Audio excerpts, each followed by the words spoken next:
Muy bien. Vamos retomando entonces nuestras clases de liturgia y Santa Misa. Pero hoy vamos a hacer como un excursus, un tema distinto de actualidad. El último motu proprio publicado por el Vaticano como que nos obliga a tratar del asunto. ¿Cuál es la licitud de la celebración de la misa tradicional o de la misa según el misal de San Pío V? ¿Cuál es la licitud? ¿Se puede o no se puede? Y si uno le escucha en el motu propio al Papa Francisco, dice que no la quiere. No la dice así, pero sí, está poniendo las mayores condiciones, las mayores exigencias para la celebración de la misa, y avisan, hay que apuntar a que se acabe esta celebración porque hay un solo rito, y es el del Concilio Vaticano II, de los libros promulgados luego del concilio. Bien. Pero si vos escuchás a San Pío V, cuando publica el misal, dice: miren, lo que yo estoy dando lo puede celebrar, este misal lo puede celebrar cualquier sacerdote sin ningún escrúpulo de conciencia y sin ninguna condenación. Incluso no lo pueden obligar a celebrar de otra manera. Y uno queda perplejo. Entonces, ¿a quién le vas tú? Mirá los mexicanos. ¿Le vas a Papa Francisco o le vas a San Pío V? O sea, ¿por quién eres hincha, no? ¿A quién le vas? ¿Qué hacer? En el medio andamos nosotros, entre Papa Francisco y San Pío V. Entonces, la conferencia de hoy tiene como título: el Papa Francisco, San Pío V y la misa tradicional. El subtítulo, van a ser los 3 puntos que vamos a tratar. 2 papas va a ser el primer punto. 2 misas, segundo punto. Y dos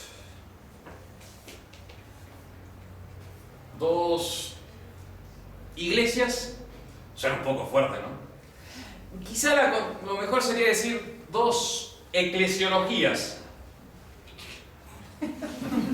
Qué palabra, ¿eh? Eclesiologías. Es decir, 2 tratados, 2 concepciones, 2 doctrinas sobre la iglesia. Con esa declaración podemos poner fácilmente 2 iglesias. El último punto. O sea, vamos a hacer referencia a que hay 2 visiones muy distintas de la iglesia, que están de base, de sustrato de las 2 misas. Bien, primer punto. Los 2 papas. Suena a la serie, no fue serie de Netflix, ¿no? Sí, la película. Sí. Está buenísima. Hacía tiempo no veía una película tan interesante, tanto movimiento. Normalmente tiene más acción. La película que nos gustan los hombres. Estuvo buenísimo. Bueno, los 2 papas. El Papa Francisco y el otro Papa va a ser Benedicto. Esa es la película. San Pío V, exacto. San Pío V. Bueno, el Papa Francisco publicó entonces el 16 del mes pasado, publicó el motu proprio Traditionis Custodes, sobre la licitud o las condiciones para la celebración de la misa tradicional. Tenía antecedentes al respecto, y justo son los 2 papas anteriores. Juan Pablo II y Benedicto XVI. Juan Pablo II, en el año 1984, o sea, justo 15 años después de la promulgación de la nueva misa, de la edición del nuevo misal, él hace un indulto para aquellos que quieran celebrar la misa tradicional. Si un sacerdote quiere celebrar, bueno, yo doy un indulto especial, particular, para que pueda celebrar la misa tradicional. La misa del indulto se va a llamar. Año 1984. Y 4 años después, 1988. ¿Qué pasó en el año 1988, Inés? No, ni idea. ¿Cómo que ni idea? La consagración. Usted que es nadie. Muy bien. Las consagraciones episcopales. ¿Qué fue? ¿Qué día? Ya, padre, demasiado. 29 de junio, 30 de julio. ¿A qué hora? Lugar, padre. ¿Cuál es eso? Está fácil.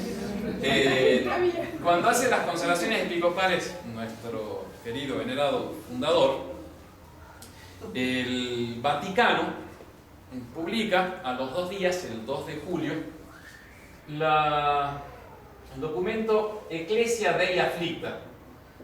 La Iglesia de Dios está muy afligida, por lo que van a considerar como un acto cismático de Monseñor Lefebvre. Y por eso van a crear una comisión especial dentro de lo que digo, una oficina vaticana, que se va a llamar justamente Ecclesia Dei, que recoja, proteja, aliente, promueva, vaya llevando a todos aquellos que tienen la sensibilidad por la misa tradicional, o sea, que se sienten adheridos a la misa de siempre. Entonces a ellos les crea esta comisión para que los vaya supervisando, porque podría haber algunas fricciones con los distintos obispados, entonces, bueno, los protege. En esta comisión Ecclesia Dei, que fue disuelta hará un año por el Papa Francisco, en esta comisión se aglutinan muchos sacerdotes que dejan, no muchos. La Fraternidad de San Pedro nació con ¿cuántos sacerdotes de Fraternidad Episcopal? ¿Se acuerdan? 17 creo que eran. Era menos de 20, ¿no? Sí. Sacerdotes que dejan la congregación porque dicen, no, si hacemos esto ya rompemos con Roma, hay que guardar el espíritu católico, hay que guardar la romanidad, cosa que también decía Monseñor Lefebvre, pero decía, es necesario proceder a esta operación supervivencia que va a llamar, o sea, dejar obispos para la misa tradicional y sin los compromisos doctrinales que se ven hoy por hoy. Bueno, entonces en esta comisión Ecclesia Dei se aglutinan distintas congregaciones como la Fraternidad San Pedro. Acá en Argentina no hay mucho renombre de la Fraternidad San Pedro porque los obispos argentinos nunca han querido que se instale la San Pedro. En México había, justo cuando yo estaba allá, en Guadalajara. Me parece que me parece que ahora están en Brasil también. 2 casas en toda Latinoamérica. Y después hubo otras congregaciones que salieron de ex sacerdotes de la fraternidad, también no muchos, IBP fueron 10 creo, el Instituto de Buen Pastor, y después otros sacerdotes que venían por otra línea que también querían la misa tradicional. Y a ellos les dieron bastantes concesiones de poder celebrar la misa tradicional, incluso de manera como exclusiva. Año 1988. Seguimos en la época de Juan Pablo II. En el año 2000 se restablece un contacto entre la Santa Sede y nuestra congregación, la fraternidad. Es la consecuencia de una peregrinación internacional que hace la fraternidad a Roma y para el año del jubileo del año 2000, y a partir de ahí hay un trato entre el cardenal Castillón Hoyos, que estaba encargado justamente de la Comisión Ecclesia Dei, y los principales de la congregación. Entonces dice, bueno, tenemos que llegar a un acuerdo. No puede ser que ustedes son católicos, no puede estar así, hay que organizar los papeles. Entonces la congregación formalizó el pedido en el año 2002, le dijo a la Santa Sede, mire Santa Sede, es necesario o es conveniente tener un clima no tan hostil a la tradición, para que si no esto va a explotar todo. Entonces le pedimos si pueden dar dos como concesiones. Una, que se permita la celebración de la misa tradicional a todo sacerdote, porque la misa tradicional jamás ha estado abrogada. Entonces, dele sí. ¿Qué les parece? Y eso va a crear un ambiente de cariño, respeto a la tradición. No utilizaron la palabra cariño, ¿no? Pero bueno. Y la otra era que justamente que se sacase esa como estigma que tenemos en la congregación, que somos excomulgados. Entonces, por eso también se solicitó a la Santa Sede que se levante la pena que estaba sobre nosotros, o sea, para nosotros pedimos que se declare nula la excomunión, que siempre la hemos considerado nula. Pero bueno, que justamente ante todo el universo católico se reconozca que no fue un acto cismático ni hubo verdadera excomunión. Y bueno, eso fue en el 2002. 2005 muere el Papa Juan Pablo II. ¿Qué fecha? Fácil. Muy bien, 2 de abril. El año 2005. Y es elegido el Papa Benedicto XVI, que conocía bien el asunto de la congregación de la fraternidad. Era el que había estado en la conversación con Monseñor Lefebvre en el año 88. Fue justamente el cardenal Ratzinger. Conocía bien el asunto del dossier. Y en el año 2007, el Papa Benedicto escribe el motu proprio. ¿Constanza? Uy, estaba difícil, ¿no? Se lo tiré medio complicadita. Sumorum, muy bien. Bien. Está redimiendo usted. Sumorum Pontificum. En el cual el Papa Benedicto XVI como que libera la misa tradicional. Dice, cualquier sacerdote puede celebrarla en privado, ningún problema. Y no tiene que pedirle permiso a nadie. ¿Por qué? Porque la misa tradicional jamás ha estado abrogada. Abrogada significa, un abogado que me ayude. Prohibida, anulada, cancelada. Es una ley que es decretada como no vigente, ¿no es cierto? Entonces nunca ha sido abrogada la misa del misal de Pío V. Cualquiera puede celebrarlo, incluso le dice, miren, si hay grupos de fieles que quieran celebrar, que quieran la misa tradicional, pídanselo al obispo, y si no recurran a Roma. Entonces como que da una protección así bastante importante. Bueno, por los viajes que me ha tocado hacer a Roma, he estado con miembros de la Comisión Ecclesia Dei, comiendo un asadito, una pasta, evidente. Y sí, decir, nosotros estamos para defenderlo y queremos, y esto y lo otro, y sí, vamos, si hay un problemita, le escribimos a los obispos para que apoyen y vamos viendo. Era de la creación de Sumorum Pontificum, como un extra importante a Ecclesia Dei. Le dieron su lugar de honor. Bueno, en el 2009, que queda anecdótico, no es propiamente en relación a la misa, es el levantamiento de las comuniones del estigma que tenían los obispos, que había consagrado Monseñor Lefebvre, y entonces dice, bueno, ya el decreto se suspendió, dice la Santa Sede, ya toda la excomunión. Cosa que nosotros dijimos, no tuvimos nunca excomulgado, pero bueno, vieron eso. Había que guardar la fachada, o sea, tampoco. No podía la Santa Sede decir, bueno, fue todo nulo y todo. Eso fue en el 2009. Y esos son los antecedentes del motu proprio actual. El mes pasado, entonces, el Papa Francisco dice, miren, ya el Papa Benedicto había dicho, hay dos ritos, el rito extraordinario y el rito ordinario. Adivinen cuál es el rito ordinario. Es un juego de palabras, ¿no?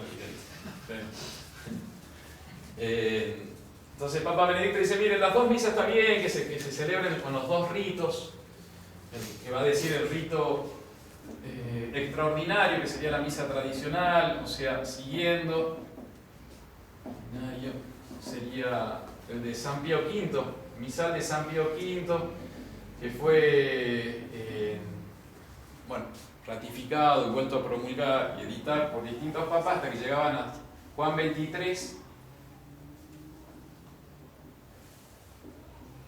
que hace la última edición típica vaticana, o sea, así como la referencial, el año 1962, que es el que usamos nosotros, el de Juan XXIII, que es el mismo, esencialmente lo mismo de San Pío V, con algunos pequeños cambios. Y dice el Papa Benedicto, también queda el rito ordinario, que sería el misal publicado por Pablo VI. ¿Se acuerdan la fecha? Muy bien. 30 de noviembre, primer domingo de Adviento, de 1969, que después fue vuelta a editar por el Papa Juan Pablo II. Entonces dice, mire, quedan estos dos ritos y ambos se complementan. Le viene bien a los dos ritos tener su compañero. Entonces, ¿qué hizo Francisco? Llegó y dijo, basta. Basta de dos ritos. Un solo rito, el del Concilio Vaticano II. Y se acabó el rito de esa distinción. Sin mucho problema. Le dice a los obispos, miren, si hay fieles que quieren la misa tradicional, bueno, ustedes digan dónde, aunque no sea una iglesia parroquial, ustedes digan qué fechas, ustedes vean que los fieles no son problemáticos, si son problemáticos, mandan a la fraternidad.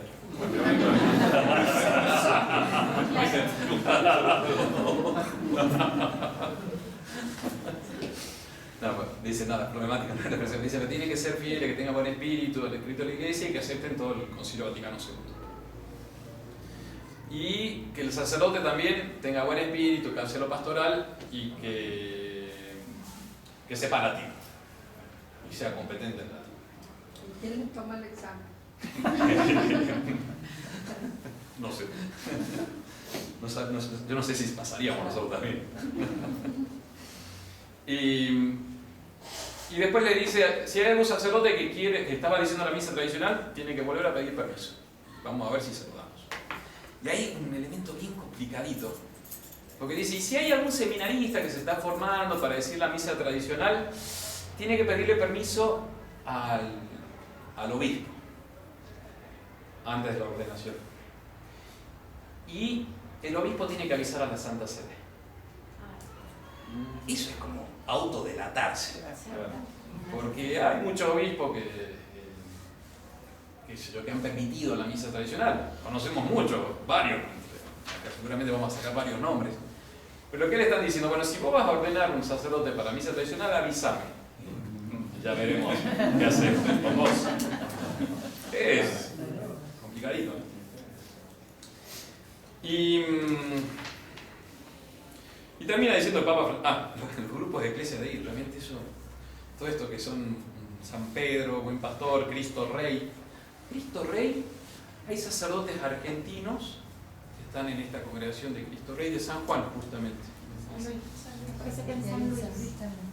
Pero no es Cristo Rey del Padre Torres Pardo, los que fundaron allá en Santa Fe, el Padre Grasset. Los cooperadores parroquiales de Cristo Rey son eso. Esta sería otra congregación que fue fundada en Gabón por sacerdotes franceses, donde consiguieron la aprobación del obispo en los años 80, creo que fue. Y crecieron bastante. Están en Florencia. Tiene un sacerdote que fue compañero nuestro, el padre Coca, el mío, que salió siendo seminarista, sale de la fraternidad, se une a ellos, y hay otros sacerdotes de San Juan también. Pero no tiene mucha presencia acá también por lo mismo, no le permite ingresar. Entonces todo eso van a pasar ahora a depender. Antes eran de la Congregación para la Doctrina de la Fe, que fue Benedicto dice que dijo, es un asunto muy importante, lo pasamos a la Congregación para la Doctrina de la Fe, que es la más importante. Hasta tradicionalmente ha sido la más importante, ahora es la Secretaría de Estado, que siempre es importante. La Secretaría de Estado son la parte como más política de diplomacia y todas esas cosas. Y ellos van a pasar a depender entonces de la Congregación para los Religiosos, que están a cargo del cardenal brasilero de una formación focolar. Los focolares son bastante avanzadas, progresos, que fue el encargado justamente del caso de los sacerdotes franciscanos de la Inmaculada. No sé si escuchaban hablar, eran de misa tradicional, y bueno, este cardenal es el que estuvo a cargo de desarticular el grupo tradicional que estaba. Siempre se apoyan diciendo hay desórdenes, qué sé yo, de índole moral y qué sé yo, por ahí los buscan y atacan y destruyen. Y el Papa Francisco en su documento termina diciendo que a los obispos cuídense de no autorizar la creación de nuevos grupos, basta de grupitos tradicionales, denles tiempo para luego unificar en la misa nueva. Lo dice de otra manera, pero esta expresión es: necesitan tiempo para volver al rito romano promulgado por los santos Pablo VI y Juan Pablo II. Es muy característico actualmente todos los textos del Papa Francisco, que cuando habla de Pablo VI y Juan Pablo II y Juan XXIII son santos, fueron canonizados, las nuevas canonizaciones. Pero con eso es una manera de ratificar diciendo son todos santos y son referencias.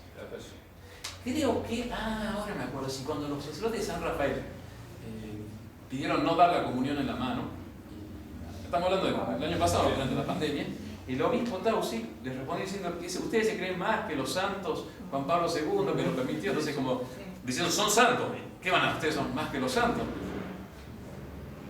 Entonces, el único rito para volver al rito promulgado por los santos Pablo VI y Juan Pablo II.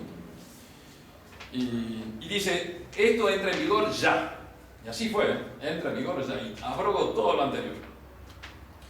Las razones del Papa Francisco son también claras. Miren, los que empiezan a celebrar esta misa empiezan a estar en contra del Vaticano II.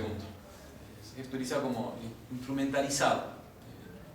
Lo usan como una manera ideológica, atacan el concilio, no tiene espíritu de la Iglesia, por lo tanto hay que acabar. Y no se puede dudar del Concilio Vaticano II, porque dudar del Concilio Vaticano II es dudar del Espíritu Santo. Lo dice el Papa Francisco así con todas las letras. ¿Por qué? Porque hay una dinámica de la revelación. Ahora me pongo a hablar de modernista, ¿no? Hay una revelación, nuestro Señor revela el depósito de la fe, pero en cada tiempo se va viviendo y se va avanzando, profundizando en el conocimiento de los misterios de nuestra santa religión. Es como una nueva actualización, y en esa nueva actualización los padres conciliares determinaron en el concilio que había que haber una renovación de la misa. Y por lo tanto es del Espíritu Santo, porque creemos que la Iglesia es guiada por el Espíritu Santo. Dudar del Concilio Vaticano II es dudar del Espíritu Santo. Dice así. Y pone bien explícitamente, defiendo la misa nueva y abrogo la misa tradicional porque quiero defender el Concilio Vaticano II. Y dice, bueno, yo me reconforto pensando, dice el Papa Francisco, en la carta que acompaña el motu proprio, me reconforto, me animo, me doy ánimo, pensando que, bueno, San Pío V hizo lo mismo. Él gobernó la Iglesia después del Concilio de Trento, y él también abrogó todos los ritos que tuviesen menos de 200 años e impuso su misa. Así yo. Nuevo, San Pío V. Entonces vamos a hablar del Papa San Pío V, los dos papas. San Pío V. Antonio Michele Giselieri nace en el año 1504. Santo sacerdote dominico, es nombrado Papa en el año 1566. La tenemos a Santa Teresa de Jesús haciendo sus fundaciones.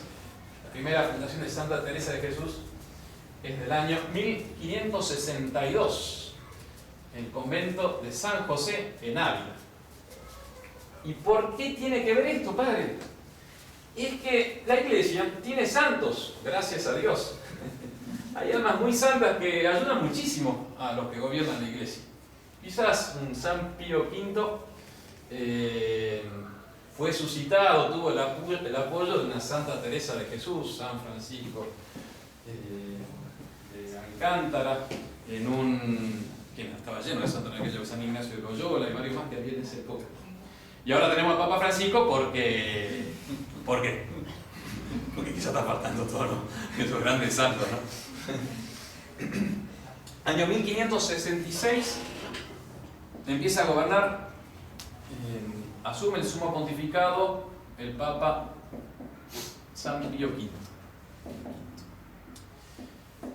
El Concilio de Trento acababa de tener lugar. El Concilio de Trento es de los concilios más poderosos, importantes. De hecho, es el antepenúltimo. El último fue Vaticano II, el penúltimo fue Vaticano I, y el antepenúltimo Concilio de Trento, año 1545 a 1563. Interrumpían durante unos años y volvían al tiempo. Tiene 23 sesiones. Y el Concilio de Trento reacciona ante la herejía protestante y viene a ratificar, a decir, esta es la doctrina católica. Y chao los protestantes, váyanse al diablo.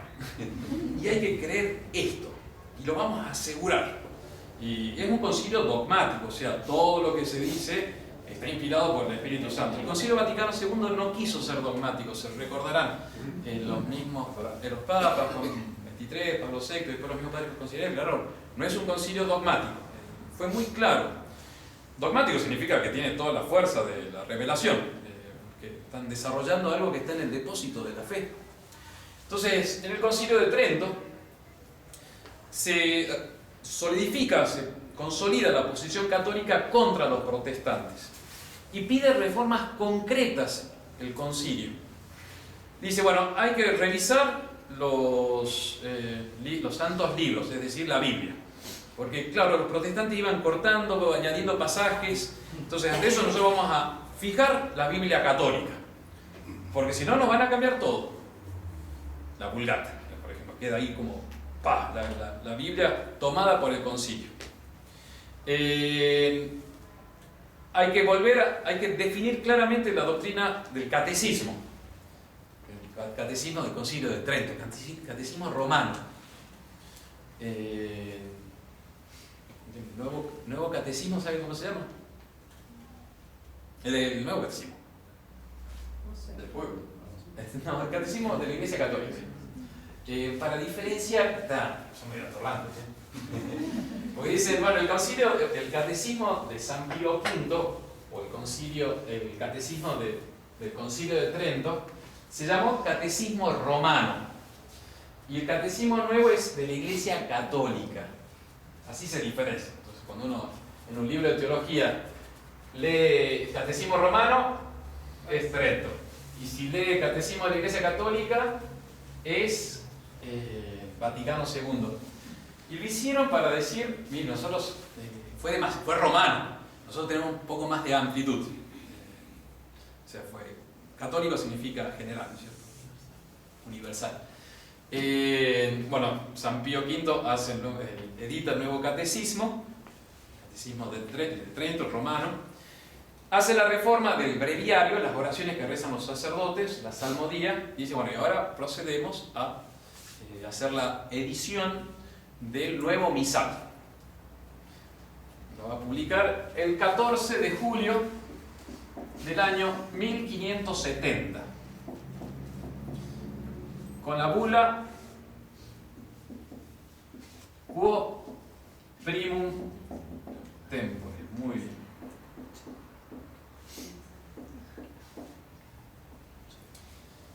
Fíjense que la fecha del Papa Francisco fue el 16 de julio, también estaba bien cercano.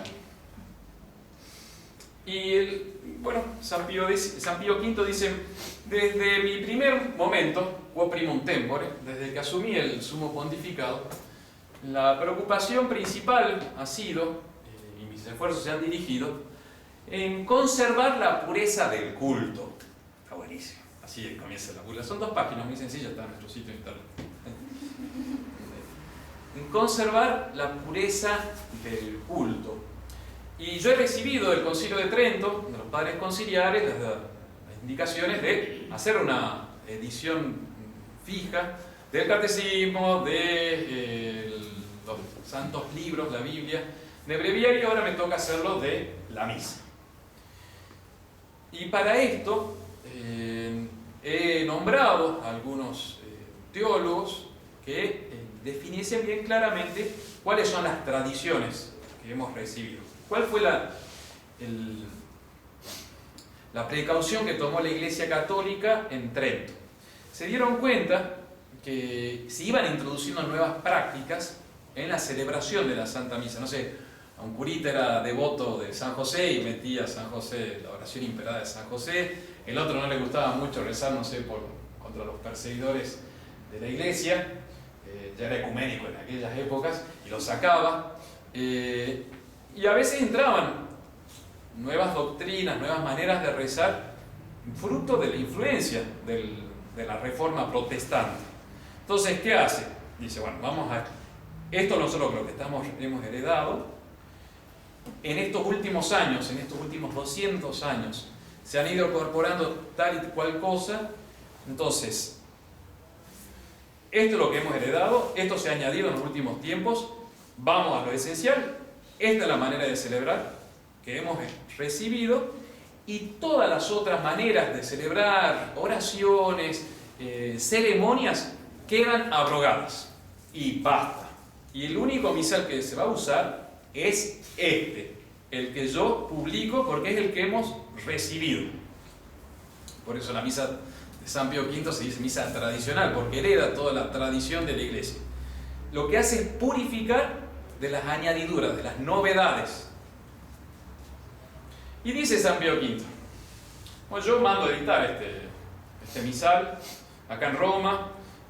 Guay, de algún editor católico que quiera editarlo en su región sin permiso de la Santa Sede, va a quedar excomulgado y tiene que pagar la multa de 200 ducados al Tesoro del Vaticano. Lo va diciendo la vuelta, está genial eso.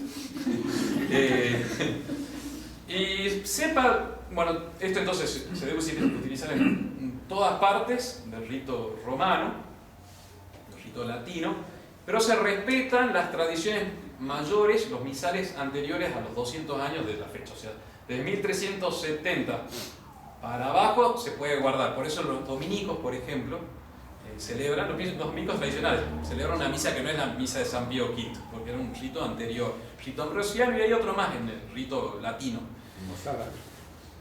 El mozárabe. ¿Qué otro más? Ya me he olvidado de eso, estudiamos el catecismo de liturgia en el seminario. Los aires son. ¿Cómo? Son como 5 aires. Eso. Ahora estamos pegando. Entonces dice, bueno, entonces todos celebran esta misa, con esta pequeña aclaración, bueno, de esos ritos más anteriores, bueno, no, pero todos van a celebrar esta santa misa, esta manera de celebrar los santos misterios, y todo sacerdote puede usarlo sin ningún problema de conciencia y sin ninguna condenación, condena de parte de una autoridad eclesiástica. Y el que lo use siempre podrá utilizar este misal, y nadie podrá obligarlo a cambiar. Dice el texto de la bula. Este misal podrá ser usado en su totalidad sin ningún escrúpulo de conciencia y sin incurrir en ningún castigo. Nadie podrá forzarle a celebrar de una manera diferente o a cambiar lo de este misal. Entonces tenemos ahí 2 pesos pesados, ¿no? Son 2 papas. San Pío V y el Papa Francisco. Uno dice, siempre se va a poder usar sin ningún problema, y el otro dice, lo abrogo. Padre, una pregunta que ha surgido con esto. ¿Tiene algún peso, no sé, desde la ignorancia, no sé, que el Papa San Pío V haya hecho la bula, o sea, como un instrumento legal, no sé cómo decirlo, qué sé yo, como si fuera la Constitución del Vaticano, y esto que sacó el Papa Francisco que fuera, qué sé yo, un reglamento? De menos rango, digamos. Claro, Sí, institucional, no sé cómo expresarlo, a modo de las leyes del... a lo largo de la historia de la Iglesia, las bulas y los motus propios, como las constituciones, y hay otros documentos que se llaman, por ejemplo, encíclicas o letras apostólicas, hay varios decretos también, han sido utilizados de distinta manera y con distinta fuerza, valor, autoridad doctrinal. Motu propio y bula, algunas distinciones tendrían un mismo valor. Y de hecho, bueno, lo vamos a ver, ya me voy adelantando, un papa posterior, puede abrogar alguna disposición anterior, porque tienen la misma autoridad. Claro. Pasa que vamos a ver que no es un problema así jurídico, sino más bien doctrinal, entre quo primum tempore y traditionis custodes, más por el lado de la doctrina, porque sí podría abrogar, de hecho lo han hecho los papas a lo largo de la historia de la Iglesia muchas veces. En la bula esa el Papa habla es cátedra, porque en los últimos párrafos establece castigos el Papa. Sí. La última partecita dice que lo cambie, lo anule, lo castigue Dios y los apóstoles San Pedro y San Pablo. Sí. Son muchas veces fórmulas que son ya como de protocolo, que tienen su autoridad, ciertamente. El Papa Francisco también en su motu propio dice: yo con mi autoridad abrogo todo el resto. Y no queda duda que está poniendo de su autoridad en esa disposición. Es mucho más solemne, ciertamente, la bula quo primum tempore. Es cierto. Pero vamos a ir más por el lado doctrinal, no tanto disciplinar, porque por ahí va la solución. 2 misas vamos a ver ahora: la misa tradicional y la misa de San Pío V. Perdón, la misa tradicional, la misa nueva, la de San Pío V y la de Pablo VI. ¿Cómo critica el modernismo a la misa tradicional? Es interesante leer qué se critica, para entender hacia dónde van los tantos, bueno, qué dice el enemigo. Se critica la misa tradicional, que es una acción exclusiva del clero. Solamente el sacerdote es el que reza en los momentos principales en voz baja y en latín, entonces nadie entiende. Es una cosa que a los que vienen a la misa tradicional de pronto dicen: no entiendo nada, no sé qué pasa. El sacerdote está rezando todo pero en silencio. Entonces la primera crítica que se hace es que la misa queda como una acción exclusiva del clero, solo los curas. Después también esta acción exclusiva del clero va a fomentar la no participación de los fieles, te van a decir. Entonces los fieles se quedan en sus bancos de rodillas, rezando su rosarito. No saben responder la misa.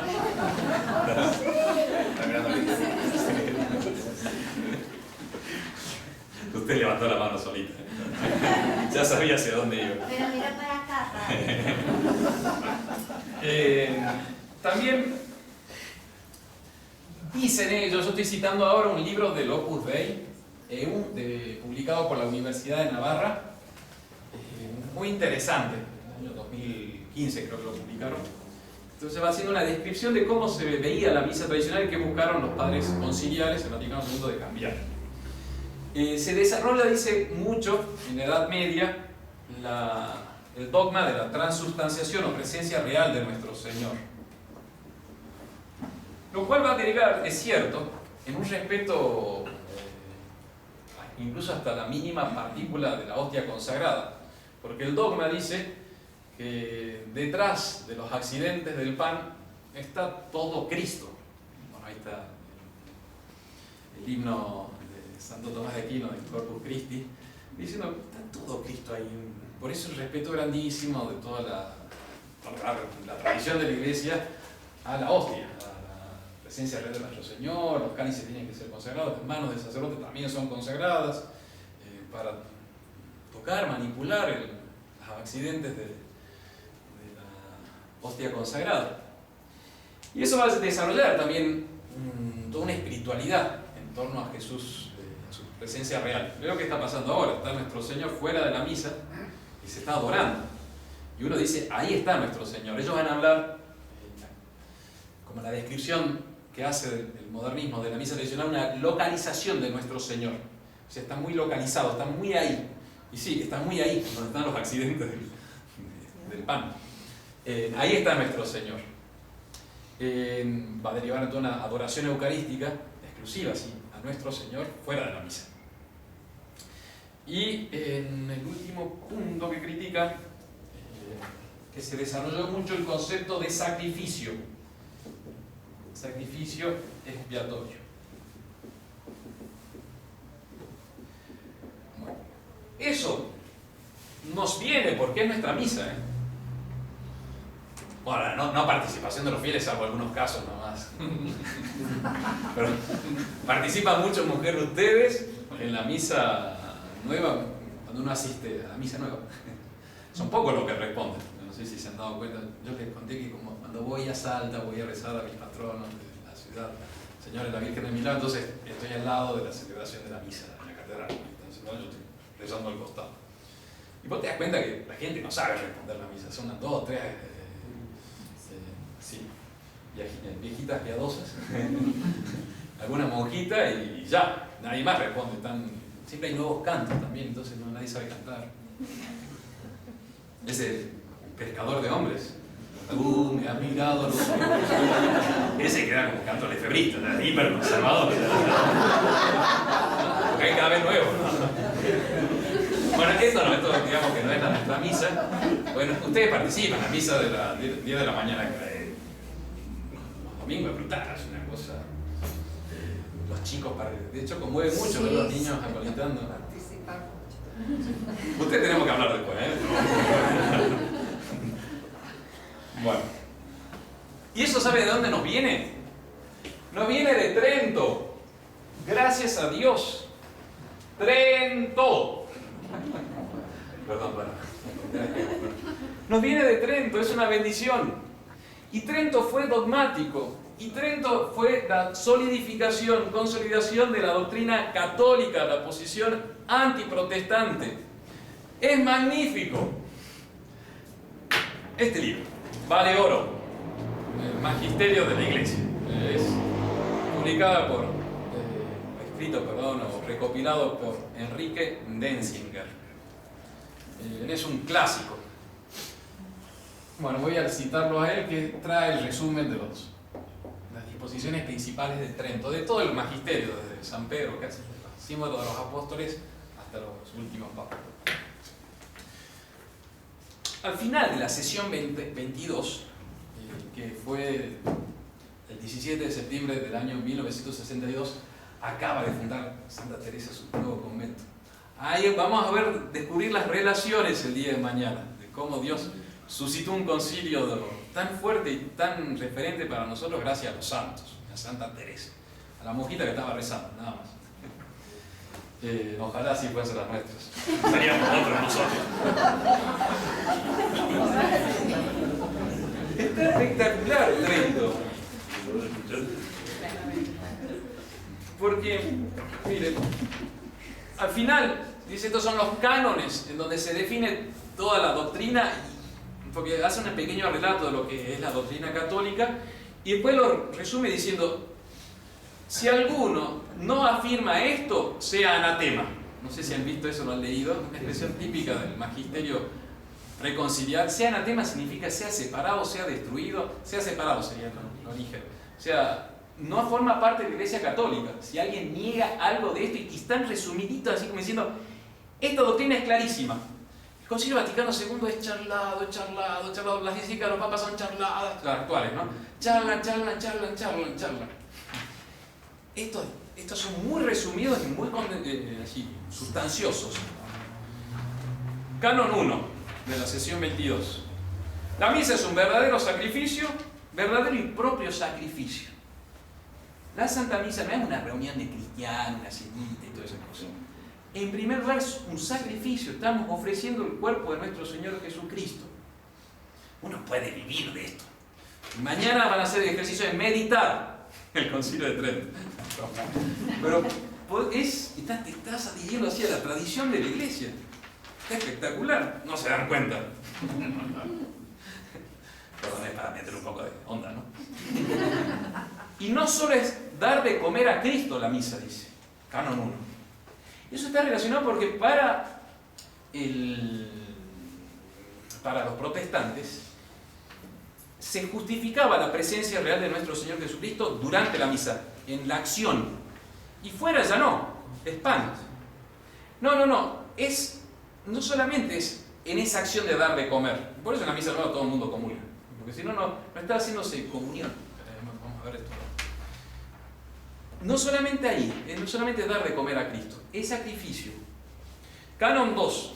Si alguno niega que nuestro Señor Jesucristo no ha ordenado sacerdotes a sus apóstoles y que no les ha encomendado la misión de celebrar los santos misterios, sea anatema. Entonces, primer punto, sacrificio. Segundo, sacerdocio. Vamos a ver eso con la misa nueva. Tercer punto, no solamente la misa es alabanza y acción de gracias, Eucaristía, típico del modernismo. Ahora ya no se habla del santo sacrificio del altar. El que lo usa es porque tiene el lenguaje viejo. El lenguaje moderno es la Eucaristía del Señor. Eucaristía significa acción de gracias, etimológicamente. Entonces no es solamente alabanza y acción de gracias, dice Trento, es también propiciación. Propiciatorio es pedir perdón. Y dice que aprovecha no solamente a aquellos que lo reciben en la Eucaristía, aprovecha a todas las almas de los vivos y de los difuntos. Y es ofrecido en expiación de pecados. Está buenísimo para nosotros pecadores. ¿Cómo pedirle perdón a nuestro Señor? A través del sacrificio de nuestro Salvador. Canon 6. Bueno, esto habría que leerlo, está un poquito más raro, yo hice el resumen, un poco medio teatral. Ahora vamos a ponernos serios y formales. Si alguno dijere que el canon de la misa contiene error y que, por tanto, debe ser abrogado, sea anatema. Si alguno dijere que el canon debe ser abrogado. Canon 7. Si alguno dijere que las ceremonias, vestiduras y signos externos que usa la Iglesia Católica son provocaciones a la impiedad más que a la piedad, sea anatema. Al día siguiente que se publicó Tradiciones y Custodes, un obispo de Puerto Rico sacó el 17, chupamedia, Nadie se lo pidió. nadie se lo pidió, ya condenamos, no se permite ninguna misa, incluso aquellos sacerdotes que utilicen el manípulo, la bolsa de corporal, la casulla. Es un totalitarismo eclesial esto, se tiene que hacer así, porque hay dos clases de casullas. La casulla romana, que es como la que usamos nosotros así, en forma de guitarrita, Y el poncho. y el poncho, que se llama casulla gótica. Casulla, ya saben todo lo que estamos hablando, es el ornamento más exterior que usa el sacerdote en la misa. Que no está tan mal, o sea, es verdad que se usaba en el monasterio. Pasa que ahora el modernismo se aferró a eso y te das cuenta en una disposición así del obispo. Dice, el que usa la casulla estilo romano, anatema sit, dice el obispo, casi. Fíjense, y Trento fue por el otro lado. Respeten incluso los ornamentos. Ahí también nos identificamos en la fraternidad, porque a veces le dicen, los curas modernistas, la fraternidad se fijan en la ropita y en las puntillas y esas cosas. La puntilla no es dogma de fe, ¿no? pero bueno, atención. Pero hasta atacó los manteles de lino, prohibió los manteles de lino, que eso es más grave. No se enoje, pero tiene razón. Es verdad, es así. Si alguno dijere que las misas en que solo el sacerdote comulga sacramentalmente son ilícitas y deben ser abolidas, sea anatema. De hecho, sorprende, yo que nosotros somos acá en la misa a la mañana, a veces estamos celebrando en varios altares. De hecho, antes, en las catedrales, celebraban varios sacerdotes al mismo tiempo, también los monasterios o conventos. Había varios altares y varios sacerdotes celebraban todo al mismo tiempo. Lutero va a criticar la celebración privada de la misa y va a decir que es una aberración. Entonces, Trento, ¿qué dice? Se puede celebrar en privado y si ningún fiel comulga, lo mismo está bien. Queremos que todos comulguen, pero si nadie comulga, lo mismo está bien. Está marcando terreno. Nosotros estamos ahí justamente, es nuestra misa. Los modernistas ya no celebran misa. Algunos sacerdotes de misa nueva, cuando están en vacaciones, toman vacaciones de la parroquia, los domingos van a misa. Asisten a misa con el pueblo, claro, porque no celebran, porque esos días no celebran. A nosotros nos enseñaron que la misa es lo más importante del día. Tenemos obligación de rezar el breviario. Y esa es obligación bajo pecado mortal. Nos han enseñado, mire, si tienen que elegir entre breviario y Santa Misa, la obligación es breviario. nos lleva 1 hora más o menos de oración por día. Pero ustedes son hechos sacerdotes para el santo sacrificio, así que celebren la misa. No es obligatoria, la iglesia nunca lo impuso, porque a veces no se dan las condiciones de tener el lugar apropiado, pero bueno, tienen que celebrar cuando se dan las condiciones. Y finalmente, miren, si alguno dijere, va a ser anatema, esto es un error, si alguno dijere que el rito de la iglesia romana, por el que el parte del canon se pronuncia en voz baja, hasta en el tono de voz. tono de voz. Bueno, yo tengo tono fuerte, a veces se me escucha, pero sí hay diferencia entre los tonos. Si alguno dijese que las partes del canon que se pronuncian en voz baja o que solo debe celebrarse la misa en lengua vulgar o vernáculo, o sea, la que usan toda la gente, si alguno afirma eso, sea anatema. Es nuestra identidad, la identidad de nuestra misa es Trento, es San Pío V. La identidad de la nueva misa, vamos a hacer ahora, ya nos pegaron a nosotros, ¿no? Esas fueron las críticas a la misa tradicional, ahora vamos a pegar nosotros a la misa nueva. ¿Cuál es el resumen así de la crítica a la misa nueva? 3 puntos han sido desarrollados apenas se comienza la misa nueva por cardenales, obispos, teólogos, Monseñor Lefebvre también, que son como las que son proclives en la misa nueva a conducir al error. Hay una disminución en la fe y el respeto a la presencia real. Presencia real, y de eso va a derivar justamente que ahora ya como se está acumulando la mano, que cualquiera toca a nuestro Señor, que, no sé, ¿vieron esas misas? Qué sé yo, cuando hace 2 años hubo la Jornada Mundial de la Juventud en Panamá, bueno, el obispo de Moreno, el obispo auxiliar, celebró la misa con sus jóvenes cercanos en la playa de Panamá, porque es Caribe. Celebró la misa de short y redondito y todo.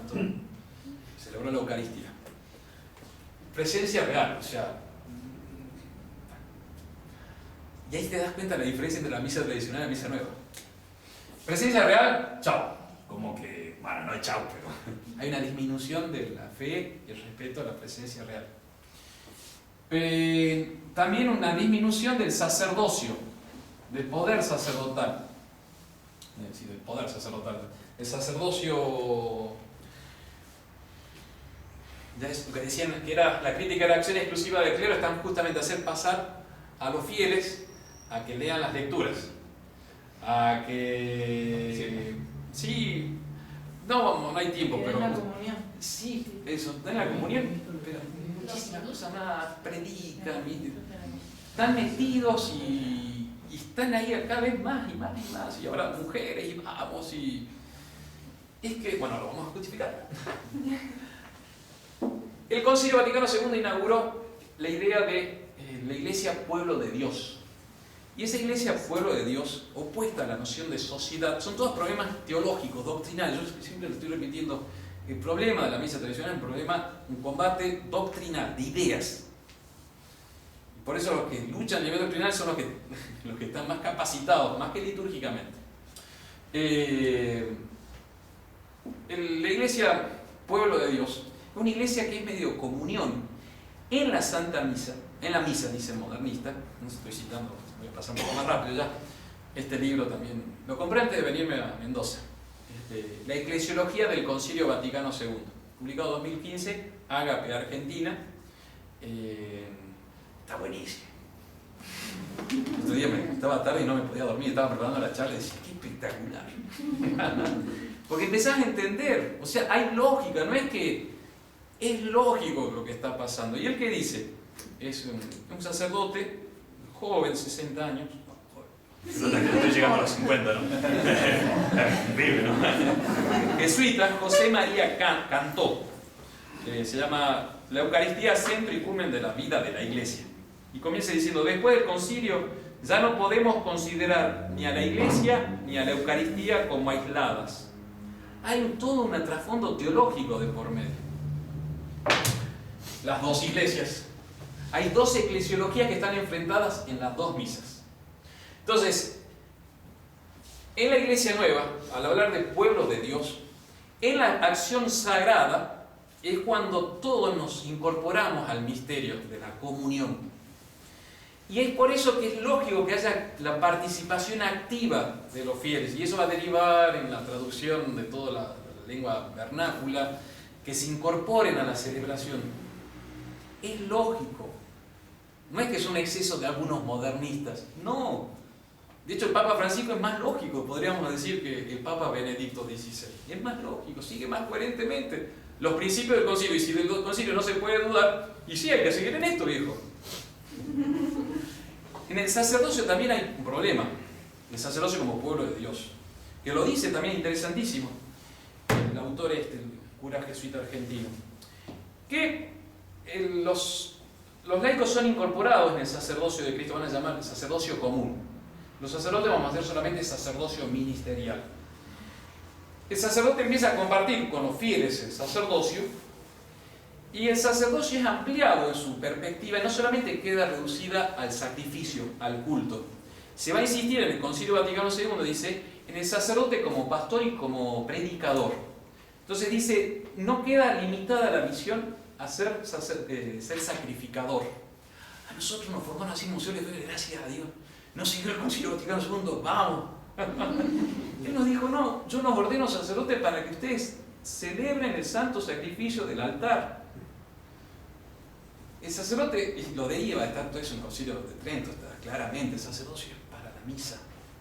O sea, hay una relación esencial.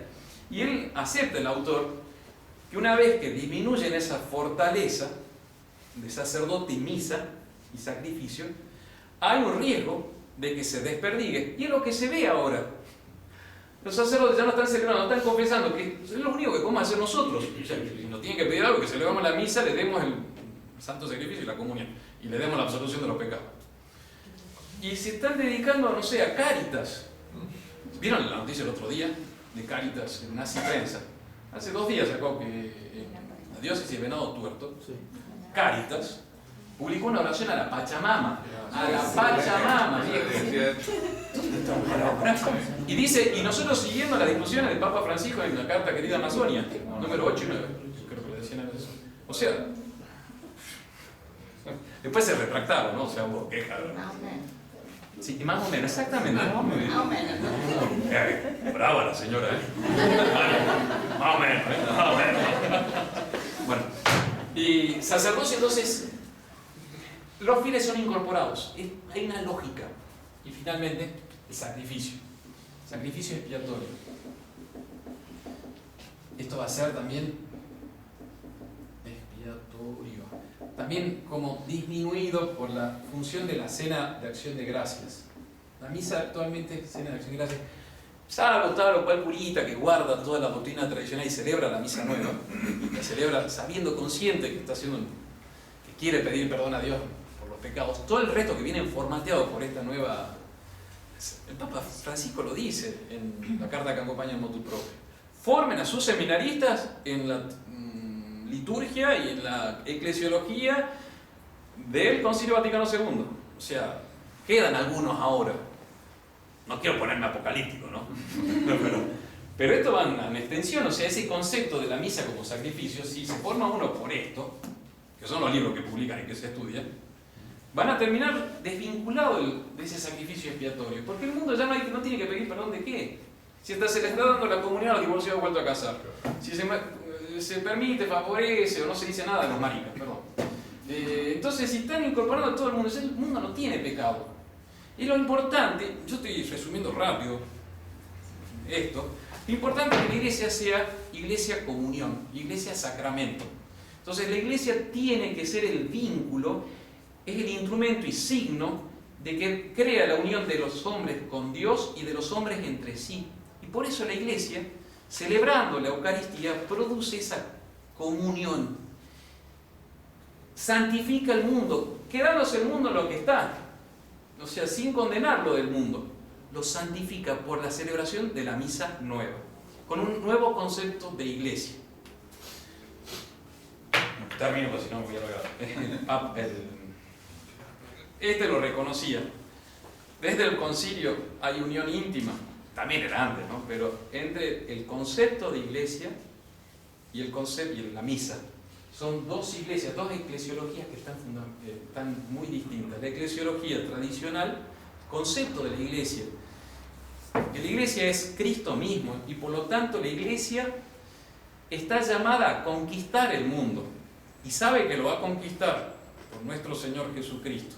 Entonces quiere vencer el reino del demonio, del pecado, y por eso predica la conversión, y por eso pide perdón, y quiere convertir esas almas que están en el pecado a hacerlas santas por la gracia de nuestro Señor. Una iglesia militante, la iglesia católica, o sea que está luchando, peleando, que es militante. Los padres conciliares en el Concilio Vaticano II quisieron descartar la expresión militante. La utilizan aquí o allí, pero la expresión que se utiliza más predominante es iglesia peregrinante. Esa de Santa María, ven con nosotros a caminar. Todo eso va por el concepto. Hay también un concepto hegeliano que está por medio. Es la iglesia que va en la historia, en el curso de la historia. Hay varias cosas, sería para otra charla, pero es una iglesia militante, la iglesia católica, una iglesia que quiere santificar y que pide perdón y que quiere conquistar. Sabe que la conquista viene por la cruz, por el Viernes Santo, por la muerte de nuestro Señor, pero tiene la esperanza firmísima de victoria. Y esa es la manera de vivir católica.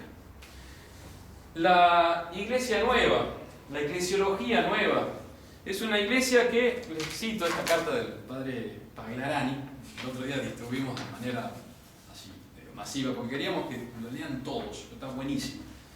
El resumen de la posición de dos iglesias, dice, está muy bien. Dos misas han construido dos ciudades, dos iglesias, parafraseando a San Agustín. Dice, la misa de Pablo VI es una expresión auténtica de una iglesia que quiere vivir en armonía con el mundo y que escucha los pedidos del mundo. Representa una iglesia que en última instancia ya no necesita luchar contra el mundo porque ya no tiene nada que reprochar al mundo. Aquí hay una iglesia que ya no tiene nada que enseñar al mundo. Es una iglesia que ya no necesita el sacrificio de nuestro Señor porque habiendo perdido la noción de pecado, ya no tiene nada que expiar. Aquí hay una iglesia que ya no tiene la misión de restaurar la realeza universal de nuestro Señor, porque quiere hacer su contribución a un mundo mejor y más libre, más igualitario y más ecorresponsable. Es una misión humanitaria, humanista, la de la iglesia nueva, y de la misa nueva también. Y por otra parte está la misa tradicional. No es solamente una guerra entre dos ritos, es de hecho una guerra entre dos concepciones diferentes y opuestas de la Iglesia Católica. Son dos eclesiologías distintas. Papa Francisco se da cuenta, y el grupo de poder que lo acompaña, o que lo manda, saben que esa misa tradicional puede hacer mucho daño. Creo que le ha pasado a muchos que descubren la misa tradicional y dicen, che, pará, era otra cosa que no me imaginaba. Y de los que se formaron durante años, porque hay gente católica muy buena, que fue a las parroquias y nunca le dijeron que había una misa distinta. Y ahora la descubren y dicen, ay caray, esto es otra dimensión. Y saben, el modernismo sabe que la misa tradicional que puede hacer ese daño. Y fue por eso que nosotros en el año 2002 lo pedimos también. Den permiso de la misa tradicional. Y avanzó, y bueno, hoy lo quieren parar. La misa tradicional expresa y transmite una concepción de la vida cristiana y en consecuencia una concepción de la Iglesia Católica absolutamente incompatible con la eclesiología que surgió del Concilio Vaticano II. El problema no es simplemente litúrgico, estético o puramente técnico. El problema de estas dos misas es a la vez doctrinal, moral, espiritual, eclesiológico y litúrgico. Más complejo que una bula o motu proprio. Hay un problema de fe, y lo dice. En pocas palabras, es un problema que afecta a todos los aspectos de la vida de la iglesia. Es una cuestión de fe. Son dos concepciones distintas. Bien, dos misas construyeron dos ciudades, dos iglesias, dos eclesiologías. Y esa es la diferencia entre los dos ritos. Dos papas, dos misas, dos iglesias. Bien. Me quedé corto de tiempo, disculparán. No sé